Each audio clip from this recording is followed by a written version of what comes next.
On va ouvrir la page culture, continuer la culture du 64 avec Jean-Baptiste Urbain de la danse pour commencer avec l'un des plus célèbres chorégraphes belges d'aujourd'hui. Regardez.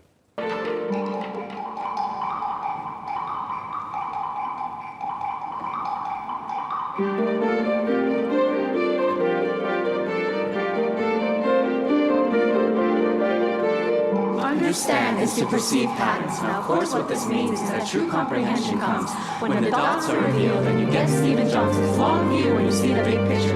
This is the idea about patterns, recurring patterns across different scales of reality. Not Paul Stamets talks about the mycelial archetype and how the information sharing systems that comprise the internet look exactly like the computer models of dark matter in the universe, look exactly like the neurons in our brain. They all share the same intertwined fundamental structure. It's the rise of Bonsoir Jean-Baptiste. Bonsoir Xavier. Alors ce chorégraphe c'est Sidi Larbi Cherkaoui et il est à l'honneur ces jours-ci à la Villette à Paris. C'est un habitué du lieu, star de la danse contemporaine, Sidi Larbi Cherkaoui, avec d'abord cette œuvre noétique, c'est la contraction de Noé et de poétique. Alors il y a un message, mais on peut juste voir ça et trouver ça beau. C'est une chorégraphie de 2014 avec la compagnie de danse de l'opéra de Göteborg.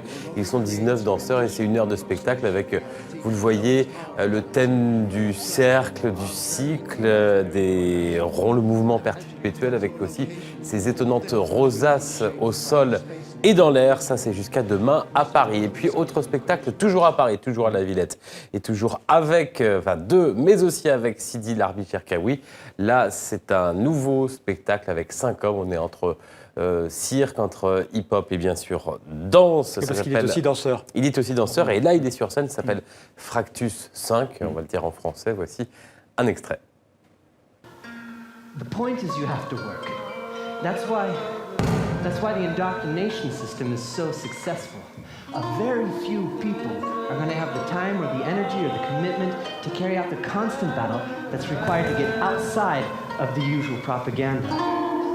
The easy thing to do, you know. You come home from work, you're tired, you had a busy day. You're not going to spend the evening carrying on a research project. So you turn on the tube and you say it's probably right.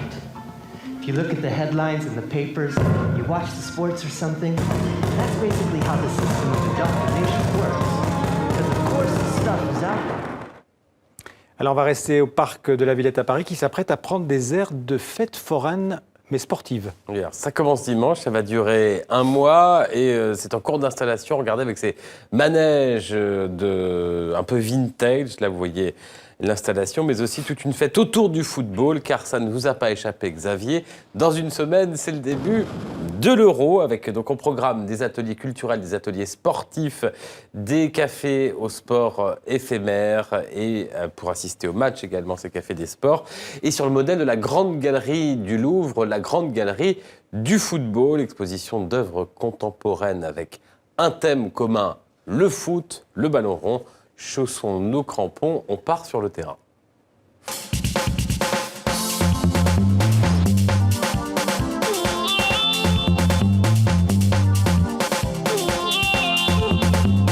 L'idée, c'était d'offrir à l'intérieur de la Villette une sorte d'expérience muséale à la fois populaire, mais en même temps une vraie expérience de musée. Un musée, une sorte de musée renversé dont on pourrait reconnaître facilement l'iconographie, c'est-à-dire le thème. Et ici, le thème unique, c'est le football. Mais à travers quand même une diversité d'œuvres qui couvrent quand même une grande partie de l'art du XXe siècle et du XXIe, parce que l'expo est très contemporaine, et qui couvrent surtout toutes les tendances de l'art. Si les artistes s'intéressent au foot, c'est parce que le football est devenu tellement un phénomène de masse, c'est tellement devenu presque un média pour les politiques, pour les entreprises, pour les people. Il passe tellement de choses aujourd'hui par le prisme du football que évidemment les artistes s'y intéressent et donc ils s'y intéressent aussi non seulement parfois pour la beauté du sport, mais aussi évidemment pour tout cet aspect social, sociétal qui est devenu le football aujourd'hui. Quand on pense en termes d'événements marquants dans l'histoire du foot français, forcément on en revient à cette fameuse date de 1982 et puis du match entre l'équipe de France et l'Allemagne. Ce fameux choc entre le gardien allemand Schumacher et Battiston, qui à la suite de ce choc se retrouve envoyé à l'hôpital et qui reste un gros traumatisme pour le football français. Alors l'idée c'était d'essayer de retrouver cette texture un petit peu qu'on pouvait avoir à l'époque.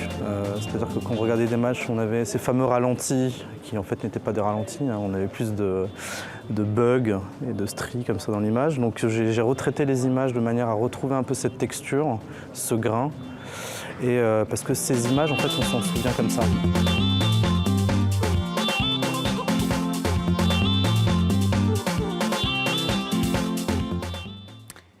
On va parler des inondations dans la capitale française avec des fermetures de musées. Oui, à commencer par le premier d'entre eux, le plus visité au monde, le Louvre. Regardez ces images, vous voyez ces visiteurs fort déçus.